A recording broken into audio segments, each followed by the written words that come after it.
చాలా రోజుల తర్వాత sweetie Anushka Shetty box office కు వస్తున్నారు. క్రిష్ జాగర్లమూడి దర్శకత్వంలో వచ్చిన యాక్షన్ థ్రిల్లర్ ఘాటీ సినిమా బాక్స్ ఆఫీస్ ని మళ్లీ కదిలించేలా కనిపిస్తోంది. అయితే ఈ సినిమాకి చిన్న సినిమా లిటిల్ హార్ట్స్ కూడా పోటీగా నిలుస్తోంది. బౌలి, శివాని హీరోయిన్లుగా నటించిన ఈ సినిమా చిన్నదైనా హిట్ అయ్యే అవకాశాలు బాగానే ఉన్నాయి.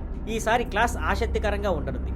అనుష్క పెద్ద స్థాయిలో ప్రేక్షకులను ఆకర్షించే స్టార్ కాబట్టి ఎక్కువ మంది ఘాటీనే ఎంచుకునే అవకాశం ఉంది. పైగా క్రిష్కు మంచి ఫాలోయింగ్ ఉంది. ట్రైలర్ని కూడా ప్రేక్షకులు ఇష్టపడ్డారు. ముఖ్యంగా కుటుంబ ప్రేక్షకులు, లేడీస్ ఈ సినిమాకి బలంగా రావచ్చు. మరోవైపు లిటిల్ హార్ట్స్ అసలు ఘాటీకి పోటీ అయ్యే స్థాయిలో లేదు. కానీ ఒకవేళ ఘాటీకి వర్డ్ ఆఫ్ మౌత్ బలహీనంగా వస్తే లిటిల్ హార్ట్స్ కి కొంత లాభం చేకూరేలా అవకాశం ఉంది. ఈ సినిమా యువత జెన్ జీ ఆడియన్స్ ని టార్గెట్ చేస్తుంది. 90s లాంటి షోలు లేదా అమృతం తరహా సబ్జెక్ట్స్ ని ఇష్టపడే వాళ్ళు కూడా ఈ సినిమాను చూసే అవకాశం ఉంది. ఇటీవల చిన్న సినిమాలు కంటెంట్ బలంగా ఉంటే పెద్ద సినిమాలు కూడా దాటేశాయి. అదే పరిస్థితి ఇక్కడ పునరావృతం కావచ్చు. కానీ లిటిల్ హార్ట్స్ కి మంచి పాజిటివ్ రెస్పాన్స్ రావాలి. ఇరువురి సినిమాలు తమ ఆడియన్స్ ని సంతృప్తి పరిచే అవకాశమూ ఉంది. అందుకే దీనిని స్వీటీ లిటిల్ క్లాస్ అని అంటున్నారు.